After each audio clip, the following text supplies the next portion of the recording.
శ్రీరామ జయం శుభమస్తు. వినాయకుడి పెళ్ళికి 1000 విఘ్నాలు అంటారు. ఎవరికైనా వివాహం ఆలస్యం అవుతున్న సమయంలో వినాయకుడి అనుగ్రహం కలిగితే ఆ వివాహ సంబంధిత ఆటంకాలు తొలగిపోయి శీఘ్రమే వివాహయోగం సిద్ధిస్తుంది అంటారు. అదేవిధంగా ఉద్యోగంలో కూడా అభివృద్ధి లేకపోతే వినాయకుడి అనుగ్రహం ఉంటే తప్పక మనకు అభివృద్ధి లభిస్తుంది.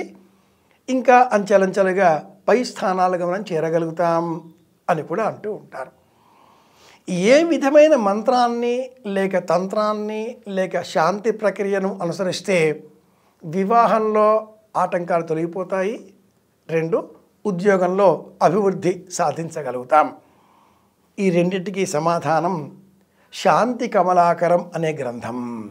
వివాహపరమైన చిక్కులు తొలగించుకునే నిమిత్తమై వినాయక శాంతి అనే పేరిట ఒక శాంతి ప్రక్రియను ఆచరించాలి.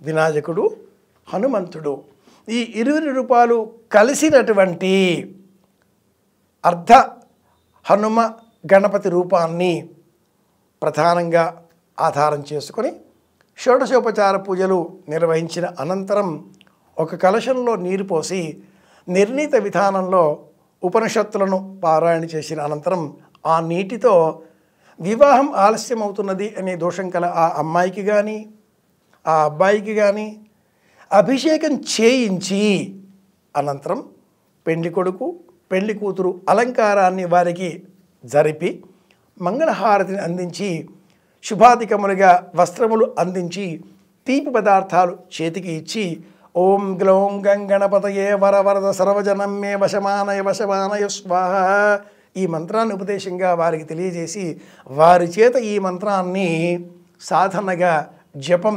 చేయించినట్లయితే తప్పక వారికి వివాహ సంబంధిత దోషాలు తొలగిపోతాయి. నిర్వహించవలసిన ప్రక్రియ వినాయక శాంతి. ఈ ప్రక్రియను ఆచరించే విధానం శాంతి కమలాకరం అనే గ్రంథంలో లభిస్తుంది.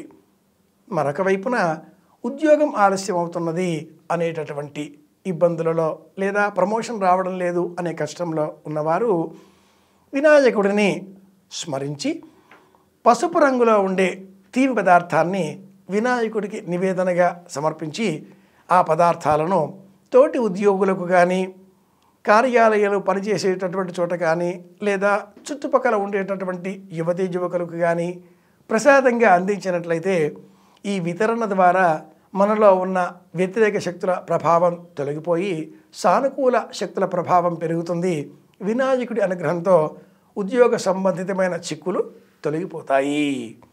శ్రీ గణేశ రుణం చెంది ఈ మహామంత్రాన్ని జపం చేసినట్లయితే ఉద్యోగంలో తప్పక ప్రమోషన్, అలాగే అప్పుల బాధల నుంచి కూడా మనం రక్షణ పొందగలుగుతాం. సంప్రదాయబద్ధంగా వినాయకుడిని మనం అర్చన చేద్దాం. స్వామి అనుగ్రహంతో వివాహ సంబంధిత ఉద్యోగ సంబంధిత దోషాలను అప్పులతో కూడుకున్న ఇబ్బందులను తొలగించుకుందాం. అందరి క్షేమాన్ని కోరుదాం. మళ్ళీ కలుసుకుందాం.